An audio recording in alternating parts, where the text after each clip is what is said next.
साथियों नमस्कार। आज के इस वीडियो में हम नगरीय भूगोल की एक महत्वपूर्ण अवधारणा या concept definition of urban centres या नगरीय केंद्र की परिभाषा पर चर्चा करेंगे। विश्व में जितने देश हैं उनकी सामाजिक आर्थिक व्यवस्था और उनके विकास का लेवल भिन्न भिन्न है और इसके साथ साथ उनकी जनसंख्या में भी बहुत ज़्यादा विषमता पाई जाती है। अतः सभी देशों में समान अर्बन सेंटर्स की परिभाषा देना मुश्किल है और हर एक देश में उनकी भौगोलिक परिस्थितियों, विकास के स्तर, जनसंख्या के आकार और वहाँ की जनसंख्या की आर्थिक स्थिति के आधार पे हर एक देश ने अपने देश में अलग अलग तरह की इन अर्बन सेंटर्स की परिभाषा दी है। तो वर्ल्ड अर्बन प्रोस्पेक्ट्स 2018 रिवीजन एक यूएनओ की रिपोर्ट है जो डिपार्टमेंट ऑफ इकोनॉमिक अफेयर्स ने जारी की है और इस रिपोर्ट में यूएनओ के पॉपुलेशन डिवीजन ने विश्व के 233 देश या क्षेत्रों की 1900 नगरीय बस्तियों जिनकी न्यूनतम नगरीय जनसंख्या 3 लाख या इससे ऊपर है के आंकड़ों का विश्लेषण किया है और 1950 से 2050 तक उनकी ग्रामीण जनसंख्या और शहरी जनसंख्या का अनुमान और 2018 के बाद भविष्य में उसके प्रोजेक्शन या भविष्य में उसमें किस तरह की बढ़ोतरी होगी पर एक रिपोर्ट दी है। तो इस रिपोर्ट के अनुसार विश्व में जो नगरीय केंद्र है उनकी परिभाषा के 4 आधार है। नंबर 1 प्रशासनिक, नंबर 2 जनसंख्या, नंबर 3 नगरीय विशेषताएं और नंबर 4 आर्थिक या इकोनॉमिक। तो हम सबसे पहला क्राइटेरिया या आधार लेते हैं जिसके आधार पर नगरीय केंद्रों या अर्बन सेंटर्स की परिभाषा दी गई है। विश्व के लगभग 1/4 देशों या 25.3% देशों में प्रशासनिक या एडमिनिस्ट्रेटिव क्राइटेरिया को नगरीय केंद्रों की परिभाषा का आधार बनाया गया है। प्रशासनिक आधार का मतलब ये हुआ कि जो नगरीय केंद्र है उसमें नगर की सीमाओं के अंदर नगर के प्रशासन को चलाने के लिए कोई बॉडी हो जो उस नगर का प्रशासन चलाती हो और वहाँ की व्यवस्था करती हो, जैसे नगर पालिका, नगर परिषद, नगर निगम, महानगर निगम या विशेष कोई कमेटी जो, और इंडिया में भी इस क्राइटेरिया को आधार बनाया गया। दूसरा जो क्राइटेरिया है वो जनसंख्या है और जनसंख्या में भी उसका आकार और घनत्व दोनों को आधार बनाया गया है जिसके आधार पे विश्व में नगरीय केंद्रों को परिभाषित किया गया है। जैसे हम बात करें यूएसए में जहाँ 2500 व्यक्ति रहते हैं उसको नगरीय केंद्र का दर्जा दिया गया है और ग्रीनलैंड में 200 व्यक्तियों जहाँ रहते हैं उसको नगर का दर्जा दिया गया है। ऑस्ट्रेलिया में 10,000, कनाडा में 1,000 और जापान में 50,000। तो ये जो वेरिएशन है वो उस देश की जनसंख्या के आकार और उसके संख्या पर डिपेंड करता है। दूसरा इसमें क्राइटेरिया लिया गया है घनत्व, यानी मिनिमम घनत्व भी होना चाहिए। जैसे इंडिया में 400 व्यक्ति प्रति वर्ग किलोमीटर में रहने चाहिए या इससे अधिक।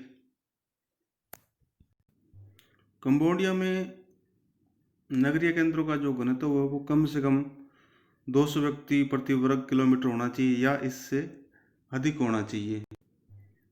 भूटान में नगरीय केंद्रों का जो जनसंख्या घनत्व है वो 1000 व्यक्ति प्रति वर्ग किलोमीटर है।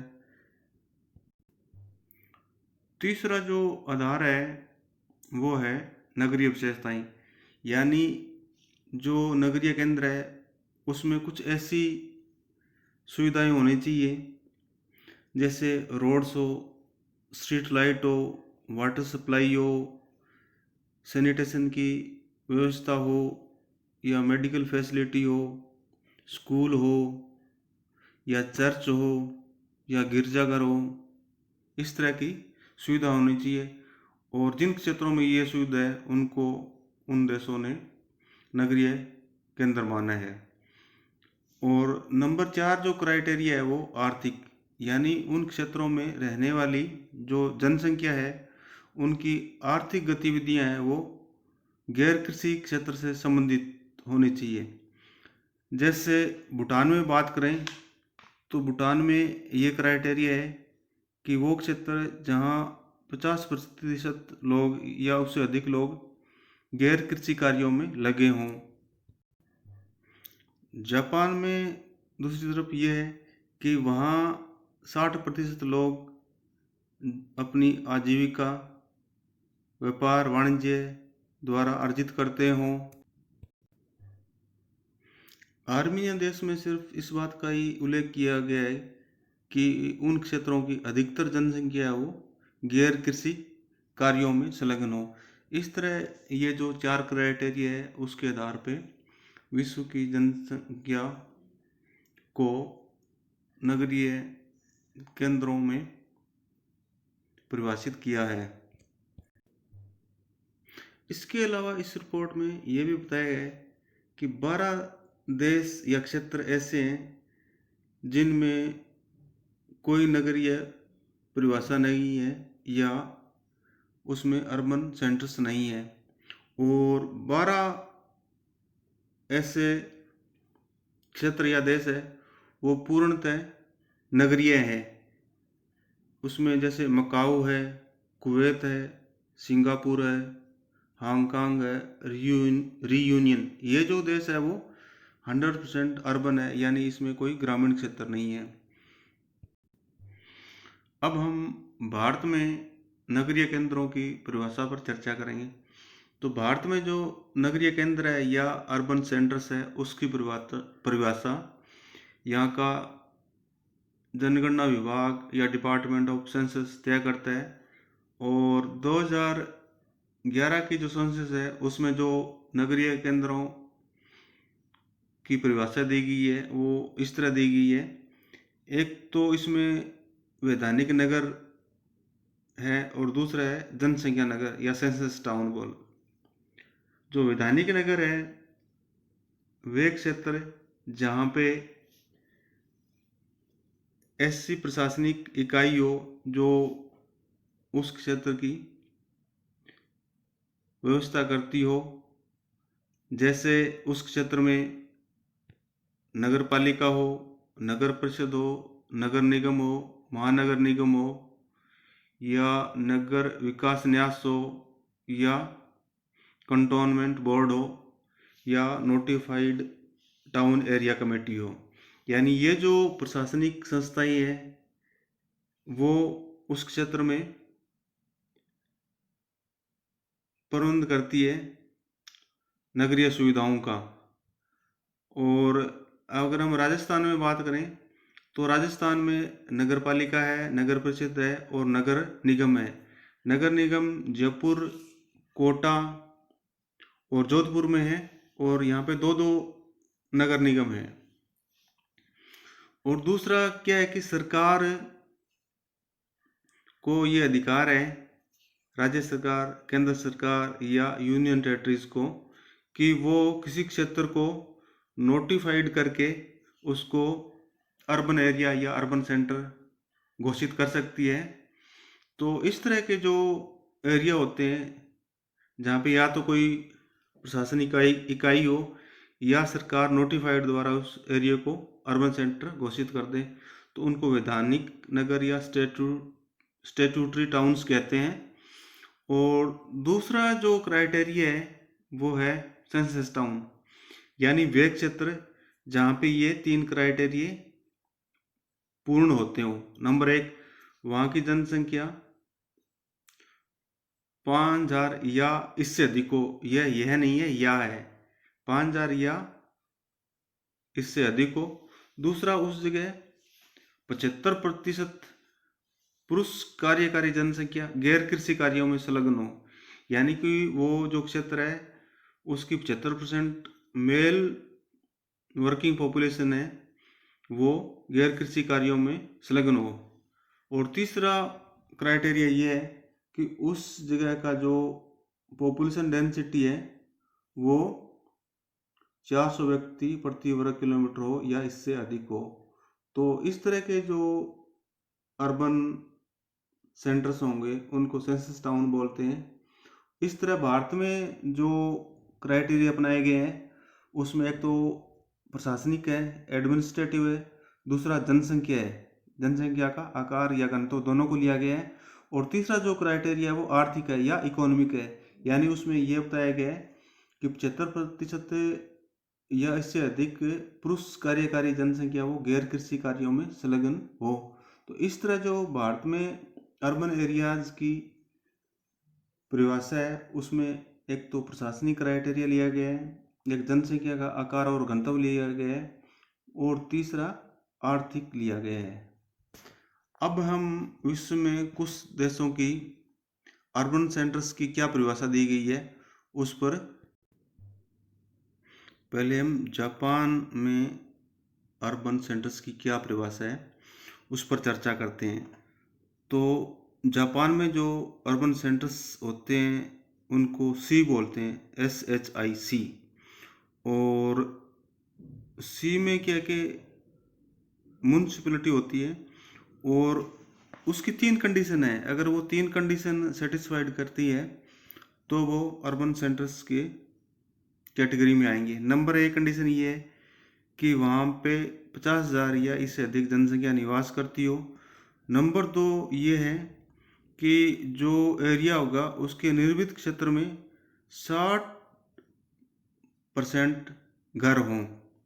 और तीसरी जो कंडीशन ये है कि उस क्षेत्र की 60% जनसंख्या या उससे अधिक और उस पर निर्भर लोग हैं वो अपनी आजीविका, व्यापार है, विनिर्माण है या अन्य अर्बन बिजनेस से अर्जित करते हों और वो गैर कृषि कार्यों में संलग्न न हो। इस तरह जापान की परिभाषा में एडमिनिस्ट्रेटिव, प्रशासनिक, जनसंख्या, इकोनॉमिक क्राइटेरिया को यूज किया गया है, जो हम पहले चर्चा कर चुके हैं। ये 4 क्राइटेरिया उनको यूज करते हुए विश्व में अर्बन सेंटर्स की परिभाषा दी गई है। अब हम मलेशिया में अर्बन सेंटर्स की क्या परिभाषा है उसकी बात करते हैं। तो मलेशिया में 2 एरियाज हैं, एक गजेटेड एरिया और दूसरा बुल्ट अप एरिया, यानी गजेटेड क्षेत्र और निर्मित क्षेत्र। तो इन दोनों की जो मिनिमम पॉपुलेशन है वो 10,000 होनी चाहिए या इससे अधिक होनी चाहिए। और दूसरा जो निर्मित क्षेत्र है वो गजेटेड एरिया के पास होना चाहिए।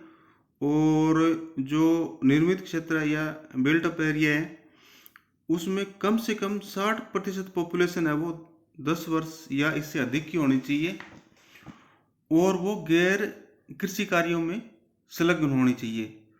और दूसरा ये भी है कि जो अर्बन एरियाज हैं उसमें मॉडर्न टॉयलेट फैसिलिटीज़ घरों में होनी चाहिए। तो जो मलेशिया की अर्बन एरियाज की परिभाषा है वो थोड़ी कुछ अलग तरह की है। उसमें 2 तरह के एरिया है, गस्टेड एरिया और बुल्ट अप एरिया या निर्मित क्षेत्र, तो इन दोनों की जो मिनिमम पॉपुलेशन होनी चाहिए वो 10,000 होनी चाहिए। और दूसरा जो निर्मित क्षेत्र है या बुल्ट अप एरिया है वो गस्टेड एरिया के पास में होना चाहिए, और दूसरा उसमें कम से कम 60% जनसंख्या है वो 10 वर्ष या इससे अधिक आयु की होनी चाहिए, और वो गैर कृषि कार्यों में संलग्न होनी चाहिए। और दूसरी यह है कि घरों में मॉडर्न टॉयलेट फैसिलिटी होनी चाहिए। ये मलेशिया में अर्बन सेंटर्स की परिभाषा है। अब हम भूटान में अर्बन सेंटर्स की क्या परिभाषा है उस पर चर्चा करेंगे। तो भूटान में 5 कंडीशन है, उसमें से 4 कंडीशन को सेटिस्फाइड करने वाला एरिया है वो अर्बन सेंटर की श्रेणी में आएगी। तो पहली कंडीशन है कि उस क्षेत्र की जनसंख्या है वो 1,500 या उससे अधिक होनी चाहिए। दूसरी जो कंडीशन है वहाँ का जनसंख्या घनत्व है वो 1,000 व्यक्ति प्रति वर्ग किलोमीटर या उससे अधिक होना चाहिए। और तीसरी कंडीशन ये है कि वहाँ की 50% जनसंख्या या इससे अधिक जनसंख्या वो गैर कृषि कार्यों पर निर्भर होनी चाहिए, यानी वो जो 50% जनसंख्या है वो कृषि में नहीं होनी चाहिए, पशुपालन में नहीं होनी चाहिए या फॉरेस्ट्री सेक्टर में नहीं होनी चाहिए। चौथा जो क्राइटेरिया है वो ये है कि जो क्षेत्र है उसका जो क्षेत्रफल है वो 1.5 वर्ग किलोमीटर होना चाहिए या इससे अधिक होना चाहिए। और पांचवी जो कंडीशन ये है कि उस क्षेत्र में भविष्य में अर्बन सेंटर बनने की क्षमता हो, और पर्टिकुलरली क्या कि उससे रेवेन्यू आने की संभावना हो। तो इन 5 कंडीशन में से जो 4 कंडीशन को पूरा करते हो उस एरिया को भूटान में अर्बन सेंटर की परिभाषा दी गई है। अब हम ताइवान में अर्बन सेंटर्स की क्या परिभाषा है वो चर्चा करेंगे। तो ताइवान में क्या कि 3 क्राइटेरिया है, और उसमें से कोई एक क्राइटेरिया को पूरा करते हो तो उसको अर्बन सेंटर की श्रेणी में मानते हैं। वो पहला क्राइटेरिया ये है कि उस क्षेत्र की 70% पॉपुलेशन है वो गैर कृषि कार्यों में संलग्न होनी चाहिए, और वहाँ कम से कम 300 व्यक्ति प्रति वर्ग किलोमीटर घनत्व होना चाहिए, यानी कि 70% जनसंख्या वो गैर कृषि कार्यों में होना चाहिए, और जनसंख्या घनत्व वो 300 व्यक्ति प्रति वर्ग किलोमीटर हो। नंबर दूसरी जो शर्त है या कंडीशन है वो है कि वहाँ कम से कम 2,000 व्यक्ति प्रति वर्ग किलोमीटर रहते हों, ये दूसरी कंडीशन है। और तीसरी कंडीशन ये है कि जो नीचे या अब चीज़ें आएंगी उनमें से 3 चीज़ वहाँ हो उस क्षेत्र में हो। क्या? या तो गवर्नमेंट सीट हो वहाँ पे, या वहाँ पे एक पुलिस स्टेशन हो या उसकी ब्रांच हो, या वहाँ पे एक रेलवे स्टेशन हो या ये बस स्टेशन हो, या एक पब्लिक स्कूल हो, मिडिल स्कूल हो या हाई स्कूल हो, या एक पोस्ट ऑफिस हो, या एक हॉस्पिटल हो, या एक क्लिनिक हो, और एक सिनेमाघर हो। इस तरह ये जो 3 क्राइटेरिया है उनमें से कर एक को भी वो पूर्ण करता है तो उसको अर्बन सेंटर की श्रेणी में माना गया है। जैसे वहाँ पे एक बस स्टैंड हो, एक स्कूल हो और एक गवर्नमेंट सीट हो तो वो अर्बन श्रेणी में आ जाएगा। या वहाँ पे एक स्कूल हो और वहाँ का जनसंख्या घनत्व वो 2,000 व्यक्ति प्रति वर्ग किलोमीटर हो, और वहाँ की 70% जनसंख्या वो गैर कृषि कार्यों में संलग्न हो तो वो भी अर्बन सेंटर की श्रेणी में आ जाएगा। इस तरह विश्व में हर जगह देश की परिस्थिति के अनुसार उसके सामाजिक आर्थिक विकास के आधार पर और वहाँ के जनसंख्या के आकार के आधार पर और वहाँ की भौगोलिक परिस्थितियों के आधार पर अर्बन सेंटर्स की परिभाषा दी गई है। और वहाँ पे 4 क्राइटेरियो को प्रशासनिक या एडमिनिस्ट्रेटिव, जनसंख्या या पॉपुलेशन, और पॉपुलेशन में भी आकार और जनसंख्या घनत्व और नगरीय सुविधाओं, और नंबर 4 है आर्थिक गतिविधियों को अर्बन सेंटर या नगरीय केंद्र की परिभाषा को आधार माना गया है। धन्यवाद। इस वीडियो को अधिक से अधिक शेयर करें और इस चैनल को सब्सक्राइब करें। धन्यवाद।